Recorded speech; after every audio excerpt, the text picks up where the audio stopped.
going. Take two. So, what happened yesterday?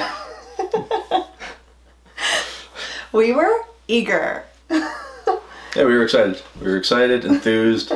There's things that we know we should have done yesterday before going forward. You know, it's not like we've been making content professionally as a career or anything like that. I haven't. I'm a hobby. Well, I have. I do it as a hobby. Well, full-time hobby. I don't know. Part-time. We were super eager, super excited, wanted to create content. We also so often don't film, don't get in front of the camera, don't create because we want the perfect conditions. And so yesterday we said, screw it, like don't let perfect be the enemy of good, let's just create. And so we did, but then we ended up putting ourselves in an environment that was a little echoey, a space that other people were in, so there was a lot of sound. So yeah, maybe if we're trying to create quality content that isn't so distractible, better to take some parameters and do it a little bit more controlled. So we're now in an environment that's a lot quieter. We have less going on in our scene. The door, it's focused. It's focused and the focus is locked, so there shouldn't be this like ear happening. The door is closed, so you know, somebody could always barge through this. My home is a pretty open door policy, but hopefully we won't have people walking through the frame.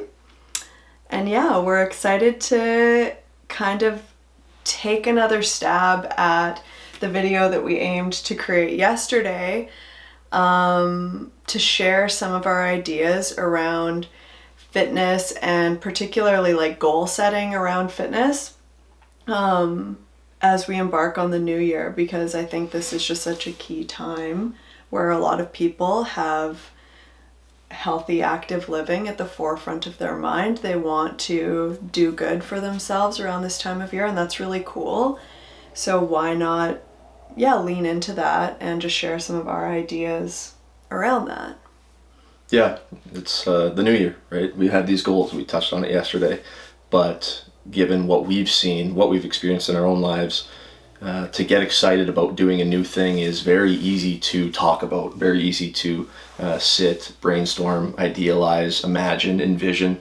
But then when push comes to shove and it's time to actually do the thing, there's, oh no, something's holding us back. There's something, there's reasons, maybe multiple reasons, why we are fearful of entering the space, fearful of asking for help, convinced that we can't, all these different narratives that are attached to the thing. And so this time of year especially, these people who maybe talk about fitness for a living, or our influencers call them for a living, they're just telling you to go do it.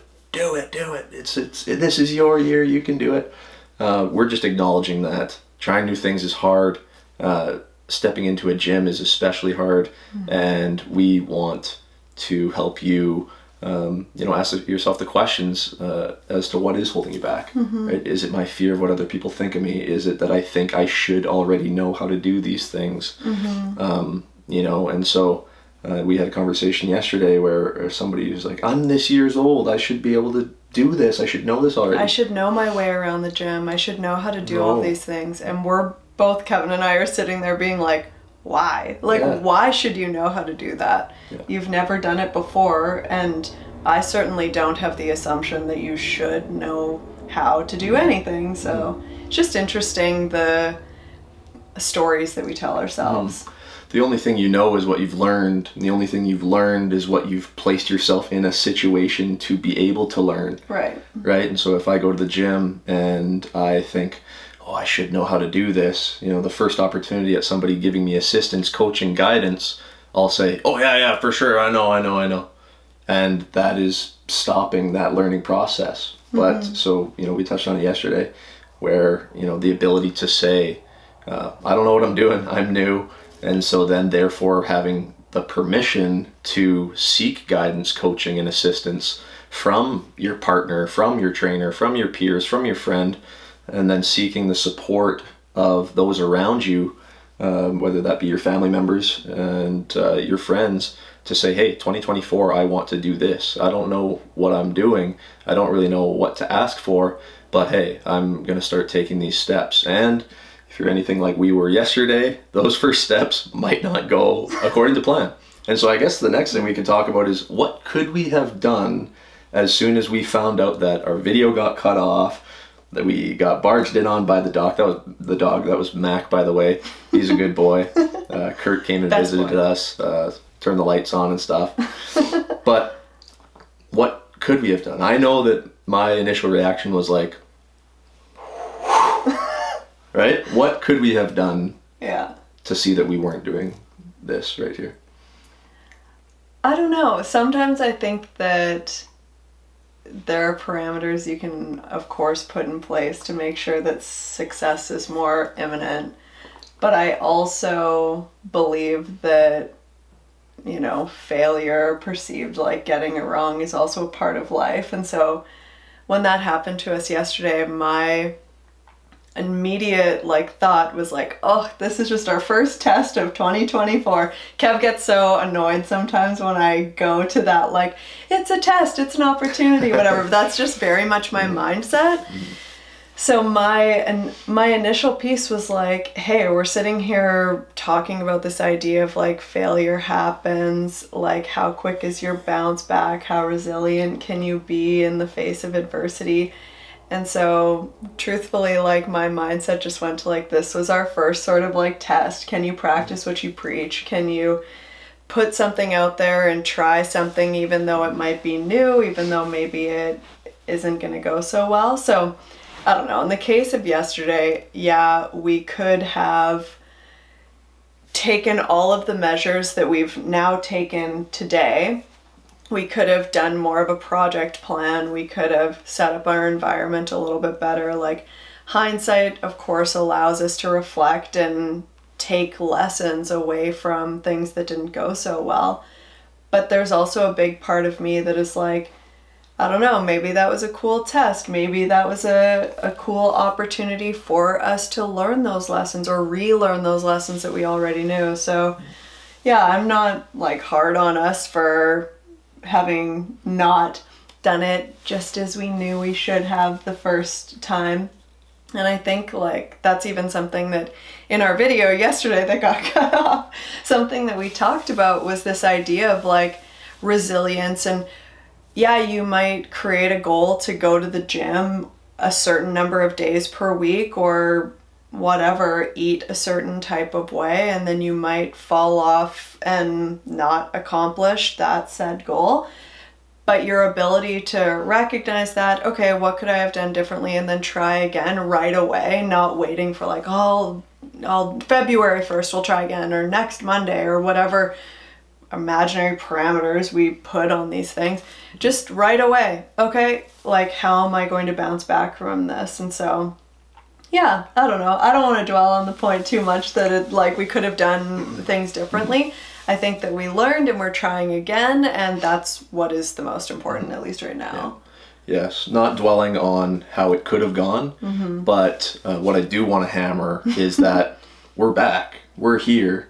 I think you're a little bit more optimistic than I am at times.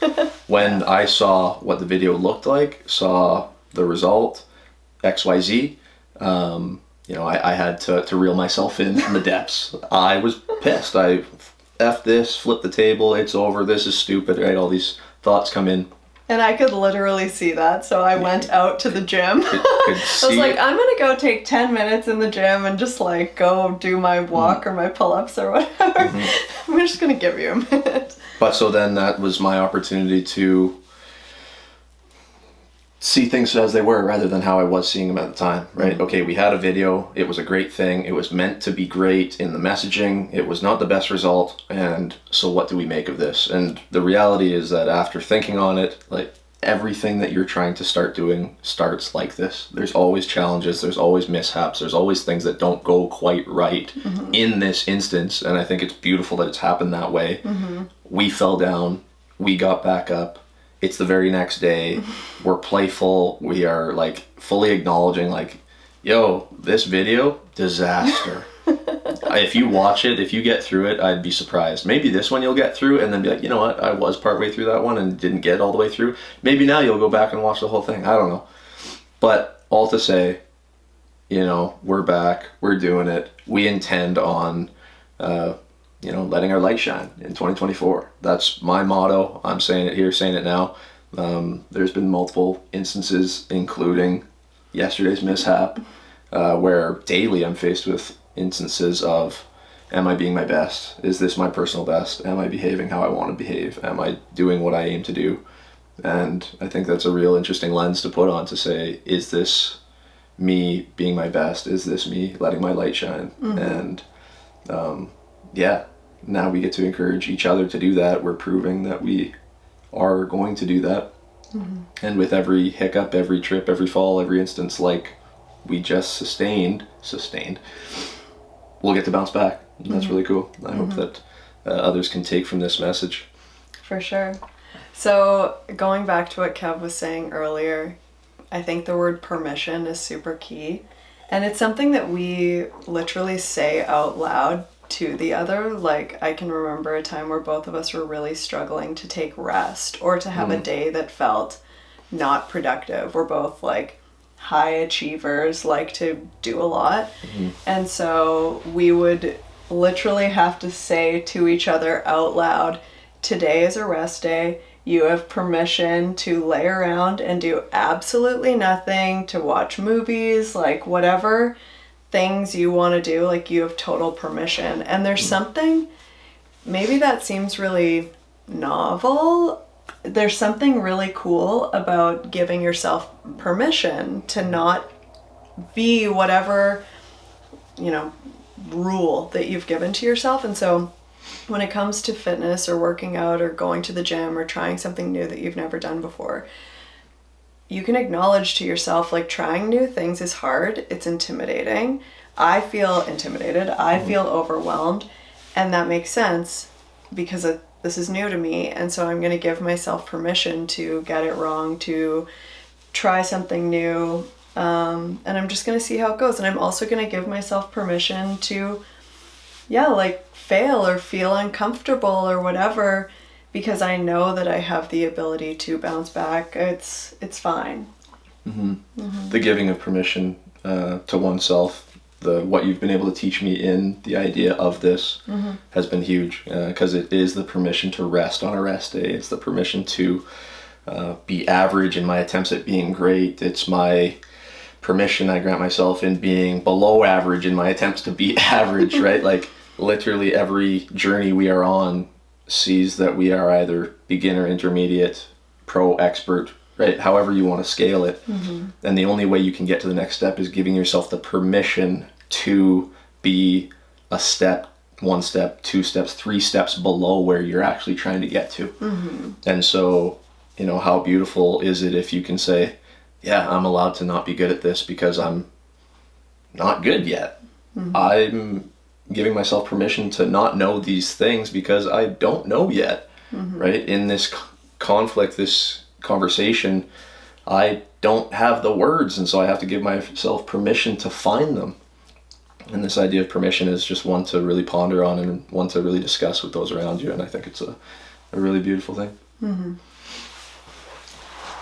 The last thing I'll say on permission, because I don't want to belabor this point too much and we've got other things to say, but is by offering yourself permission, it also allows you to put up your hand and ask for help. Something that I know that we all struggle to do. Again, going back to that idea of like, I should know. It's like, no, you shouldn't. You're brand new to this. You've officially given yourself permission to not be good at this, to be new to this. So now, as a next step, you get to ask for help. And something that we talked about in our video yesterday was, how do you create community and accountability around yourself so that you're not going at it alone? It's so much easier to accomplish our goals when we bring in support, when we tell other people our goals, share, like literally saying it out loud, this is what I want to do. There are stats that are like, you're more likely to achieve your goals by 90% if you write it down, say it out loud, make it public.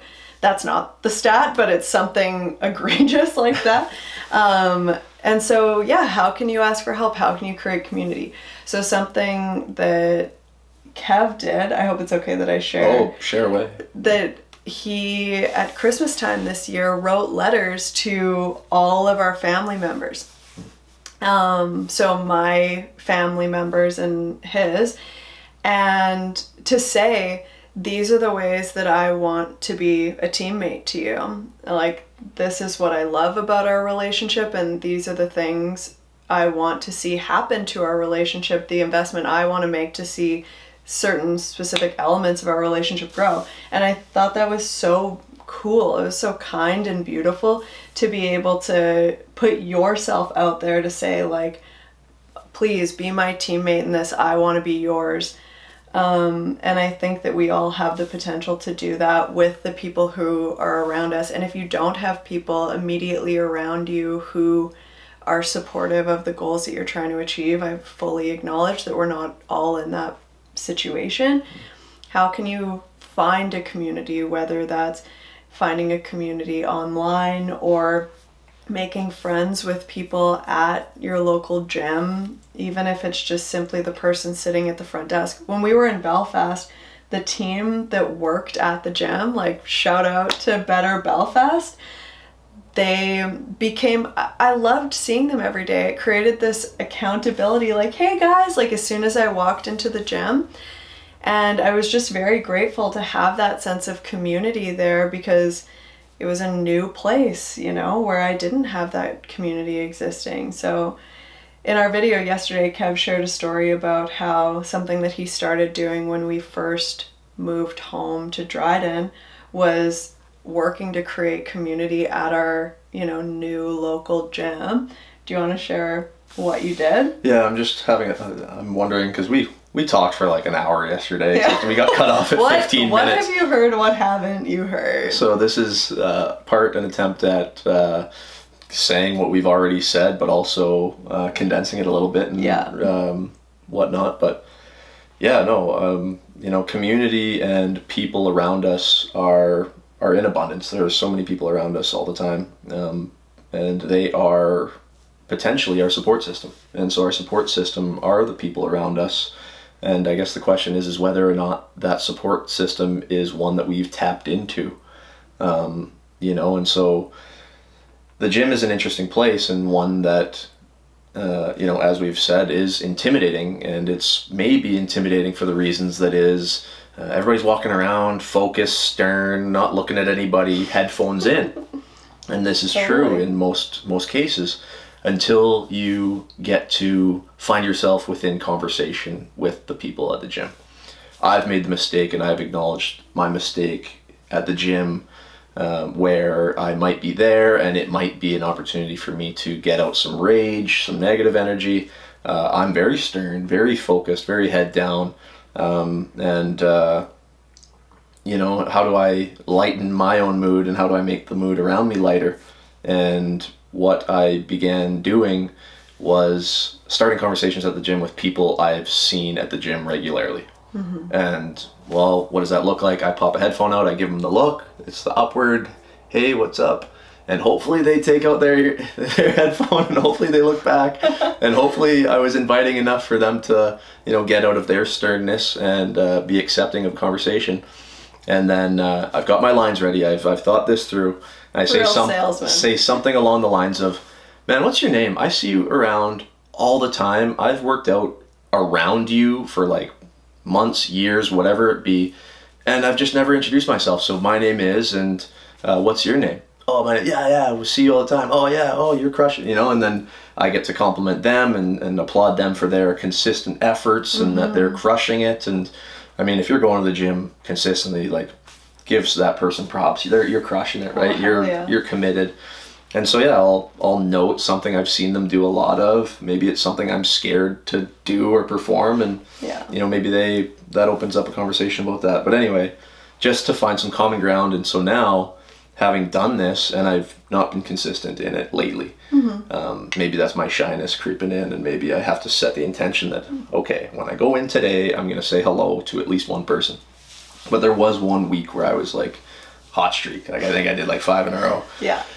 And and it's a great way of just breaking down those barriers, getting over that intimidation, creating a more supportive environment. But I think what this exercise speaks to is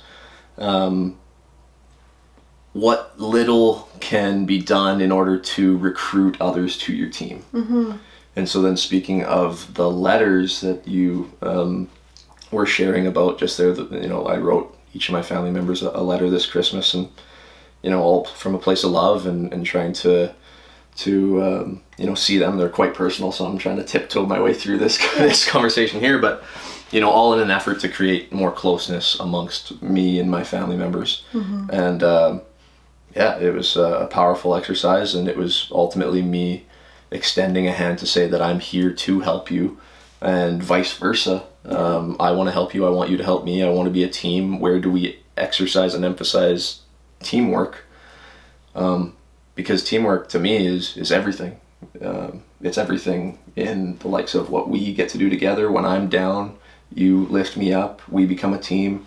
I get to tell you what it is I'm thinking about doing, wanting to do, struggling in deciding whether or not to do or not to do, right? That's been very much a theme in our lives currently.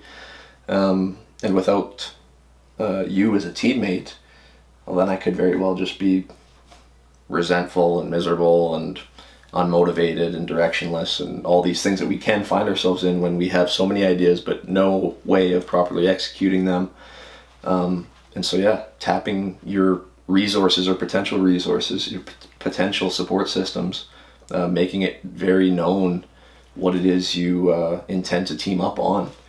And so what an amazing exercise that was. And so I guess to summarize, that's just kind of like a transparency thing, I suppose, I think, it's like we have to be willing to get vulnerable in order to create connection. I think that's just kind of like a caveat, full stop. You want to feel connected to people, you have to be willing to let your walls down. So I thought it was so cool that you went and introduced yourself to people, and by proxy I would get to interact with these people too, so it was sweet because Kev would break the ice and then I'm just like kind of there.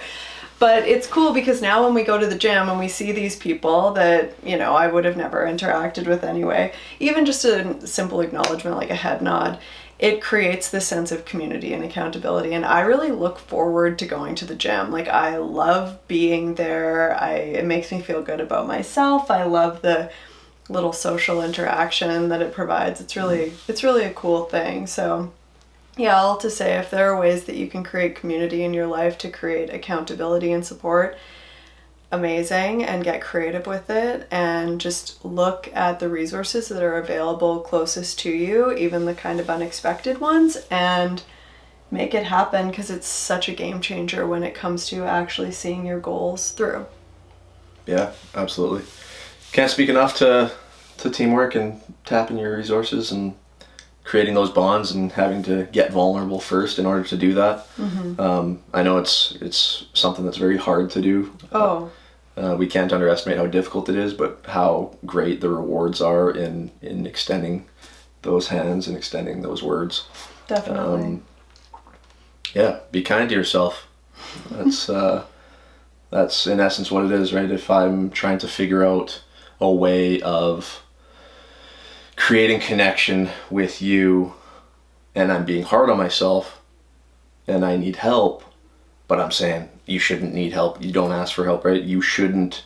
Why? Calling ourselves down, right? If I'm not showing myself love and respect and I'm quite mean in my inner dialogue, well then I'm not called to ask for your help because I think I'm not worth that help. Yeah. And that's something that I experienced, and that's, somewhere where I continually aim to spend less time because I'm prone to finding myself in a rut. I think we talked about it just recently. We watched a movie, we watched a film. It was Everything Everywhere All at Once. If you have the opportunity to go watch this film, please do. I watched it after. Had epiphany after epiphany. Man, it just, there's a reason it won, 7 Grammys or Emmys or whatever the movie awards are, Oscars. Is that it? Did I hit it on the third one? You got there. I got there. I found my way there.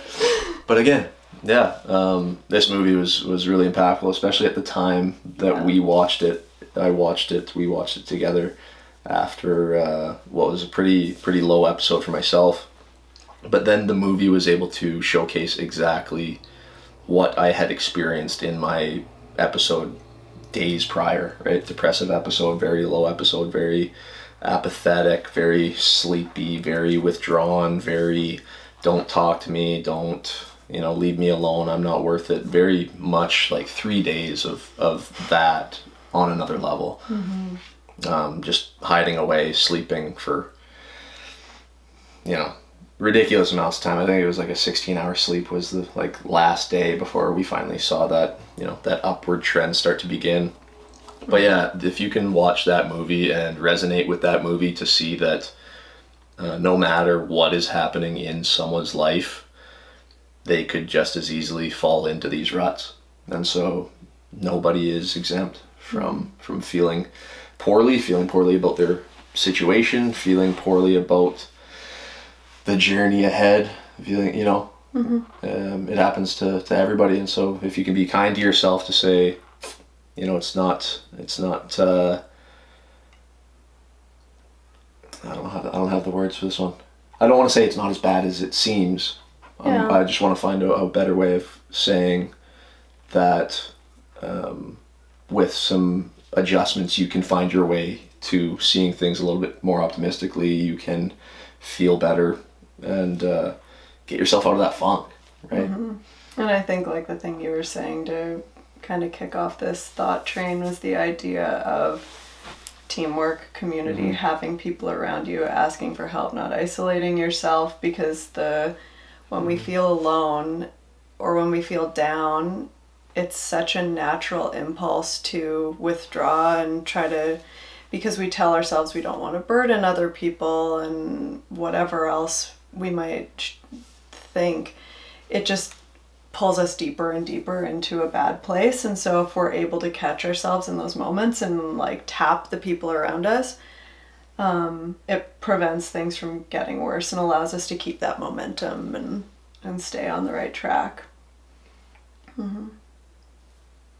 So we were just talking about that feeling of being very low. I think when I myself have experienced feeling bad about myself, beating myself up, feeling like a failure, it's often come from sometimes having unrealistic expectations of myself in the first place. I can be such a perfectionist, wanting to be the best, expecting myself to be the best, which goes back to what we were saying earlier around giving yourself permission to not be the best because you're not and you don't know what you're doing. But one of the big things that we talk about all the time is having really realistic goals and having a clear vision of what success looks like. If I was sitting here creating, I don't know, hyper strict goals, I'm going to work out every day for 60 minutes and I'm going to eat specifically this kind of way, whatever, I would be creating an unrealistic landscape for me to stick to. And so then the likelihood of me maybe being really hot out the gate, but then falling off is pretty high because changing my lifestyle so drastically is just not sustainable. And so one of the big things that I think is important to touch on in this video, and if you're trying to create goals for yourself for the year, is to make sure that they are, realistic. And that doesn't mean you have to not strive. Definitely still strive, but just don't create a situation for yourself where you're not setting yourself up for success. Yeah, the SMART goals, right? Yes. we're going to have to put that in the comments below or Specific, something. measurable, attainable, realistic, timely. Hope coming in hot with the smart. I was SMRTs was I was sitting here thinking. But yeah, no, I love how James Smith is somebody that we follow on Instagram and stuff like this. He's a personal trainer type personality, funny guy, Yeah. very relatable, and I love the way he approaches goal setting and how we all set ourselves up for kind of taking too big of a bite. He always talks on the idea of don't lose 20 pounds, lose one, and then lose another, and then another and another. And there's something so awesome in that, because rather than setting yourself up for this giant mountaintop type goal without any direction as to how to get there, what he's encouraging is get excited every day for what it is you're going to do that day. How are you going to win today? And the smaller and smaller you make your goals within a day or within each step gives you more to celebrate every time you do it.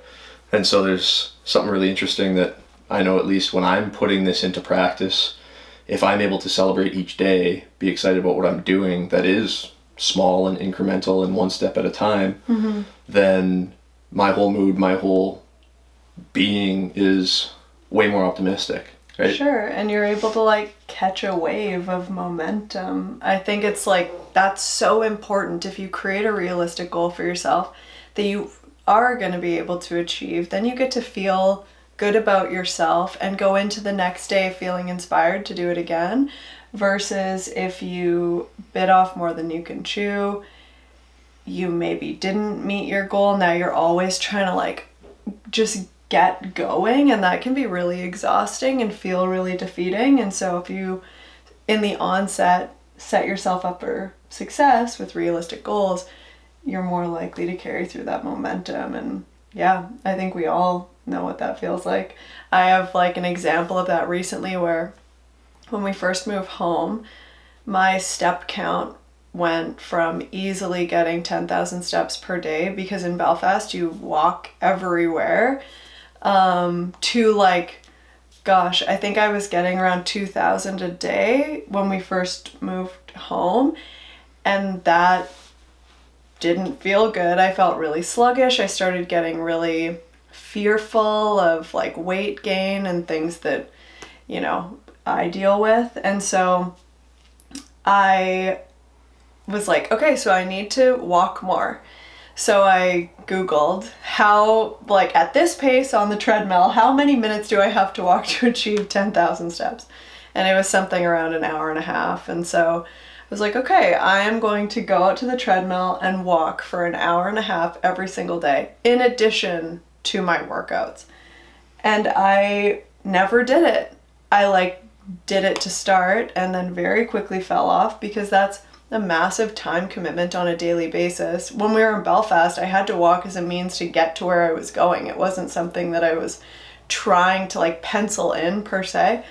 And so it just was a totally unrealistic goal.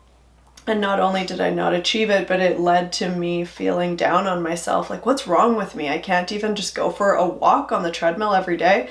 And it's like, no, because you created an unrealistic, that chunk of time is not realistic for you to dedicate. You can't work out for 3 hours total every day. That's just not going to happen. And so, yeah, I think one of my goals going into this year, because I do want to prioritize step count, is that I'm walking for 10 minutes every day. That's my goal, 10 minutes. I can, and that's something I feel like I can commit to, whether that's as my warm-up, as part of my workout, or if I'm not working out that day, we have a home gym, so I can just hop out there. But that, to me, is achievable. And it means that I'm going to get to feel good about myself every single day. Like, good for you, you walk 10 minutes. Today, we walked to the mailbox and back. It was a 10-minute walk. We took my dog. I did my walk. So, yeah, just realistic goals. Interesting themes on comparison there, too. You've got your life in Belfast, where into your daily routine, baked in, is steps here to get here. That takes 10 minutes to walk here, 10 minutes to walk here. Next thing you know, you've accidentally, because it's your mode of transportation, have got your 10,000 steps. Now you're here, you're at home, we're, a drive away from anything we have to go do. And so it's not built in. And so it's not apples to apples. And so we have to compare how that was possible there, what is now possible here. Right. And you could implement strategies to say, when I'm taking calls with my friends, I'll decide to take them on a walk. Totally. Or I can get added steps in if I start, here, there, right in the morning, right before bed, take more dog walks, this kind of thing. But to compare your now life to the previous life and the huge change in circumstances, it doesn't make sense to be like, I'm going to add in a giant hour-and-a-half walk before I start my hour warm-up. So then the question becomes, do you have 3 hours in a day to get out to the shop, go to the gym? And no, let's create some more realistic ways of getting our activity. We have to do a bit of a clean slate. We can't compare ourselves to the previous circumstance. We have to adopt the new circumstances and create smart goals according to those. The thing I like too about like creating a smaller but definitely achievable goal is that the truth is, probably once I'm out there on the treadmill, if I do have time, I probably will walk a little bit longer, because I will plug into a show or be scrolling on TikTok or something like that I'm enjoying. And so I might get 15 minutes, I might get 20 minutes, but the goal is 10. And so it just creates something that feels in my mind like, I'm just way more likely to go out there and go for that. And I will achieve that. The art of showing up. If you just get on the treadmill, if your goal is I'm going to get on the treadmill, then the possibility beyond getting on the treadmill, I'm already here. I might as well get for sure the 10 minutes, and then maybe 12, maybe 15, maybe you've got extra time, maybe you're feeling motivated, maybe you can't wait to get off after 10 minutes. Hey, who knows what's going to happen? True. But that's the what's the book? The Atomic Habits by James Clear. We both read this book, and that's one of the things that he talks about in terms of like making sure that your goals, the goal isn't to walk, the goal is to get into the gym, making that the art of just showing up the goal. And I know that I used to talk about that with my trainer in Belfast, his name's Andy, and how sometimes just getting into the gym, even on a day that I didn't want to work out, would be like, you know what, I'm just going to go to the gym, and my goal is going to be to sit on the bike for 3 minutes. I'm going to go to the gym and sit on the bike.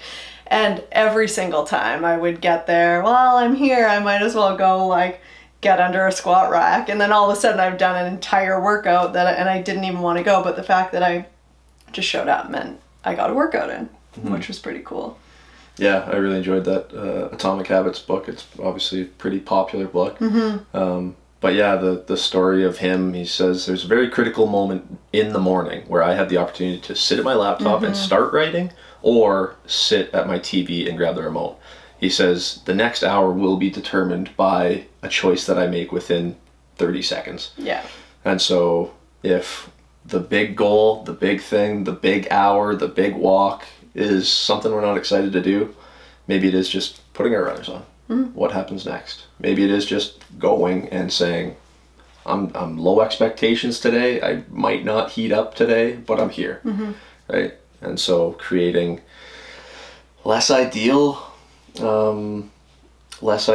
circumstances, making the best of our less ideal circumstances, I suppose. Making the most of what gas we do have in the tank, what momentum, what motivation we do have, and trying to not say, oh, well, I don't have an hour and a half to 2.5 hours, so I can't work out today. Okay. I've thought of like two things while Kev's been talking of things that I do to get myself in the gym. One is that I don't let myself scroll TikTok or Instagram in like my day-to-day. At least I try very hard not to. But when I get on the treadmill, that's like, have at her. That's when I let myself scroll on TikTok in particular, because I love TikTok and it's so easy to get sucked into it. So I literally for a while was calling my treadmill time my TikTok time, and I would just get on the treadmill, and like unabashedly go, go, go. And it would kill a lot of time. Before I knew it, I'd been on there for, like 40 minutes or whatever. And so that I think is like, I don't know, a nice reward, I guess. And the other thing that I was thinking of is that I have a dedicated playlist that I only listen to at the gym. It's like obnoxious dubstep that I don't listen to in my day-to-day. But when I plug into that in the gym, it like brings something out of me that makes me really want to work hard. The playlist is literally called Work Hard.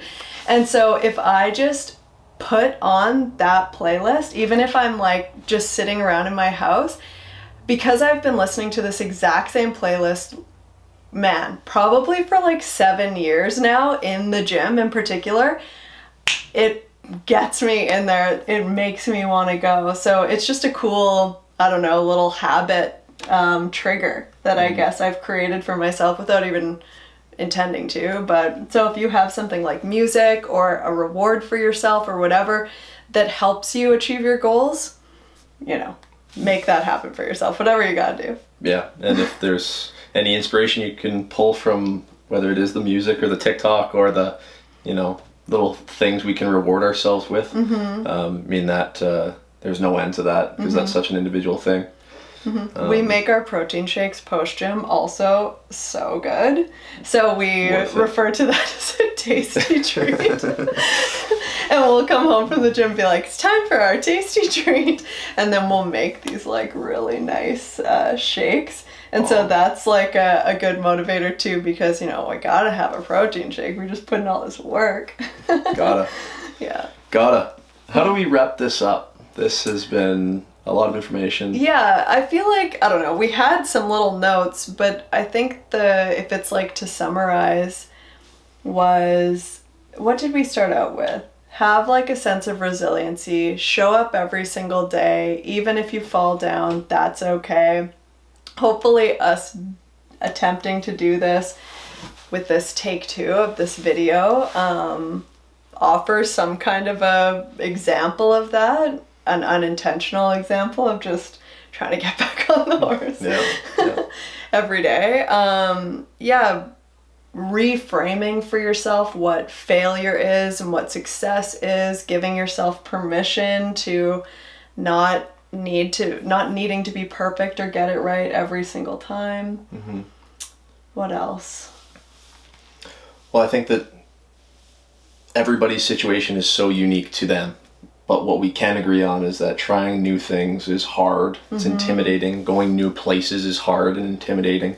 Putting ourselves in environments that are unique to us is hard, is intimidating. There's many reasons we should get into the gym, and in our own minds we're very easily able to convince ourselves not to. Right? It's scary. I can't go there. I shouldn't be there. I'm not good enough to be there.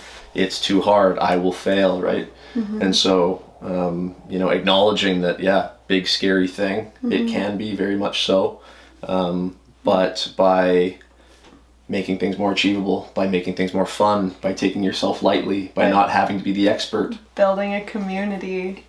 You can do a lot of things to help make sure that whatever goals you've set out for yourself for this year, whether it be in the fitness and nutrition space or something else, there are lots of ways that you can make sure that you achieve those things. And hopefully this video helped offer some ideas for that.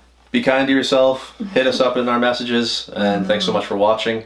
And that's our time. That's our timer to cut.